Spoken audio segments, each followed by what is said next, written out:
Puji nama Tuhan, perkenalkan nama saya Utari Monto, mahasiswa Sekolah Tinggi Teologi Rumah Murid Kristus, program studi Pendidikan Agama Kristen. Kesempatan kali ini saya akan memenuhi tugas dari mata kuliah Dasar-Dasar Pendidikan Agama Kristen atau Dasar-Dasar Kependidikan. Nah, yang akan membahas tentang komponen dari pendidikan agama Kristen atau komponen-komponen pendidikan. Nah, kalau kita melihat materi ini adalah satu materi dari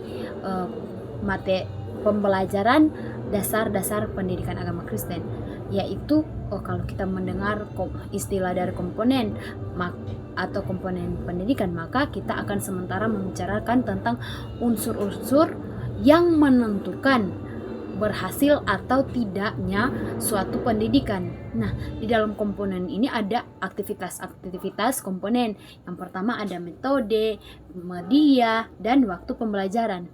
Ada beberapa uraian-uraian dari komponen-komponen pendidikan. Yang pertama, tujuan pendidikan.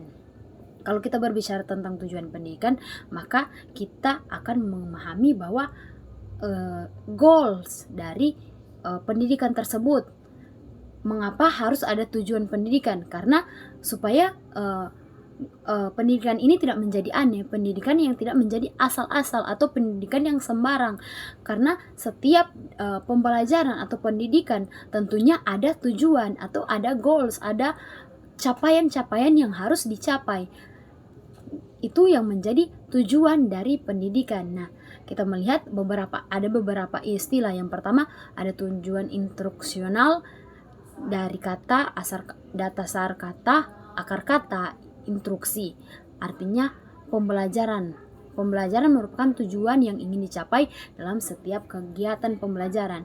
Ada juga yang disebut dengan tujuan instruksional umum yang biasa diistilahkan dengan kompetensi dasar, dan juga ada yang khusus, yaitu biasa kita dikatakan hasil belajar atau hasil dari pendidikan. Nah, jadi prinsipnya komponen pertama adalah tujuan pendidikan disertai jenjang level dan usaha sadar untuk mencapai tujuan tersebut. Nah, komponen yang kedua yaitu pelaku pendidikan. Nah, pelaku pendidikan ini meliputi dua aspek. Yang pertama pendidik, yaitu kita tak boleh lihat di dalam sekolah itu disebut dengan guru, atau di dalam universitas bisa disebut dengan dosen.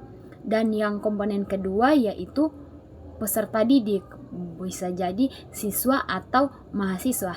Dalam konteks sekolah. Nah, kalau dalam konteks keluarga ada orang tua dan anak-anak. Dalam konteks gereja ada pimpinan gereja, jemaat Tuhan, bahkan juga ada pelayan-pelayan. Nah, dalam komponen pelaku pendidikan, kita harus memahami si pendidik adalah orang yang mendidik secara profesional maupun non-profesional. Pendidik harus mempunyai kompetensi dasar. Ada 4 kompetensi yang harus dipunyai oleh pendidik ini. Yang pertama, kompetensi profesional atau kompetensi secara yang pertama kompetensi profesional, yang kedua kompetensi pedagogik, mengenal peserta didik. Nah, yang ketiga kompetensi sosial, keempat kompetensi kepribadian. Nah, profesional ini adalah kemampuan seseorang menguasai atau kemampuan seorang pendidik menguasai apa yang harus diajarkan atau hal-hal apa yang akan diajarkan. Ini boleh menyangkut juga dalam PAK. Artinya bahwa kemampuan profesional ini kalau dalam khusus dalam PAK, pendidik harus menguasai kebenaran firman Tuhan, atau pendidik ini harus profesional dalam kebenaran firman Tuhan. Nah, yang kedua yaitu kompetensi pedagogik. Nah, kompetensi pedagogik ini yaitu mengenal peserta didik. Yang ketiga mempunyai sosial. Itu artinya dia mempunyai hubungan yang baik dengan peserta didik. Yang keempat yaitu kepribadian yang baik. Nah, mempunyai, tentunya sebagai pendidik kita harus mempunyai kepribadian yang baik. Nah, yang menjadi komponen yang keempat Yang ketiga, komponen yang ketiga yaitu kurikulum pendidikan PAK atau kurikulum pendidikan agama Kristen. Nah, apa itu kurikulum? Kurikulum kita harus pahami bahwa kurikulum sebagai materi pengajaran atau sebuah pengalaman belajar. Tidak hanya sekedar materi ataupun bahan ajar, tetapi juga bisa disebut sebagai pengalaman belajar atau dipahami secara luas sebagai pengalaman. Nah, kalau kita melihat secara sempit, kurikulum itu dipahami sebagai bahan ajar. Ada beberapa istilah tentang kurikulum. Yang pertama, eksplisit kurikulum, yaitu kurikulum yang konkret atau kurikulum yang sudah direncanakan, sudah masuk dalam perencanaan. Yang kedua, hidden kurikulum.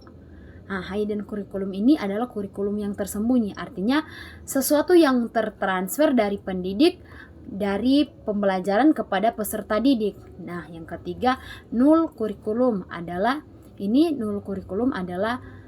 yang tidak direncanakan atau pembelajaran atau bahan yang tidak direncanakan, seperti kalau kita melihat memberi motivasi, memberikan penguatan, atau memberikan ajaran-ajaran yang tidak masuk dalam rencana-rencana pembelajaran. Nah, selanjutnya kalau kita melihat komponen selanjutnya dalam declaration aktivitas, ada beberapa komponen, yaitu yang pertama komponen metode pembelajaran PAK. Nah, apa itu metode? Metode adalah cara atau bentuk aktivitas pembelajaran yang dikelola pendidik untuk melibatkan peserta didik mencapai tujuan pembelajaran, atau metode ini cara yang mempengaruhi tujuan. Jadi cara untuk mencapai tujuan dari pendidikan. Nah, yang kedua itu kan komponen yang kedua. Selanjutnya media pembelajaran PAK. Nah, media pembelajaran PAK adalah segala sesuatu yang kita gunakan untuk menjadi media, untuk menjadi penyalur atau perantara pendidik dan peserta didik. Nah, selanjutnya waktu belajar. Waktu adalah waktu belajar atau waktu pelaksanaan PAK. Jadi jangan anggap remeh waktu, karena waktu itu menentukan berhasil atau tidaknya pencapaian pembelajaran. Waktu juga berkaitan dengan ketahanan seorang dalam belajar. Kalau kita melihat waktu ini kan ada orang yang sangat cepat bosan. Jadi kita melihat waktu ini sangat penting dalam komponen PAK.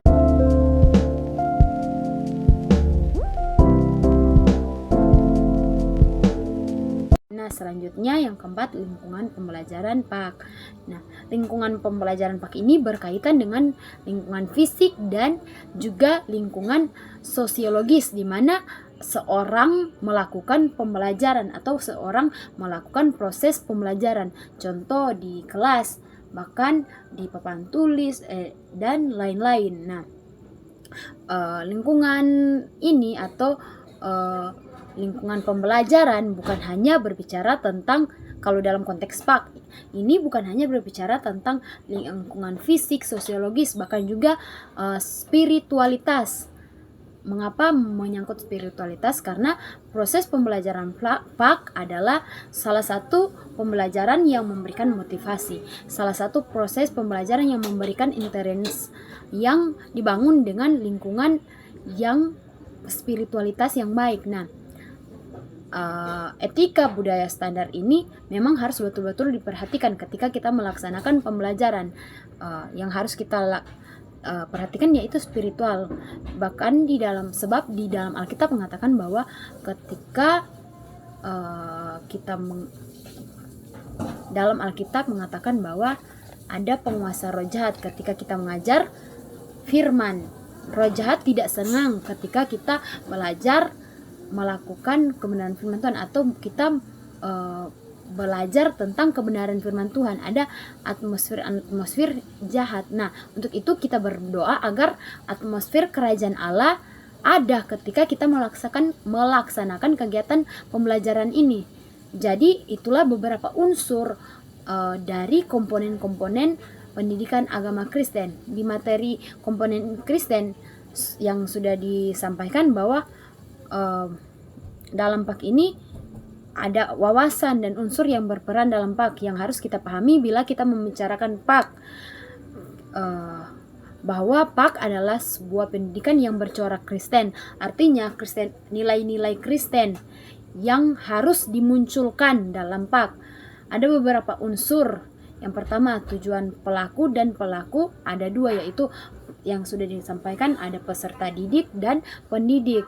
Nah, dalam kurikulum ada namanya kurikulum education yang dijabarkan, yaitu ada 3 yang sudah dijelaskan tadi.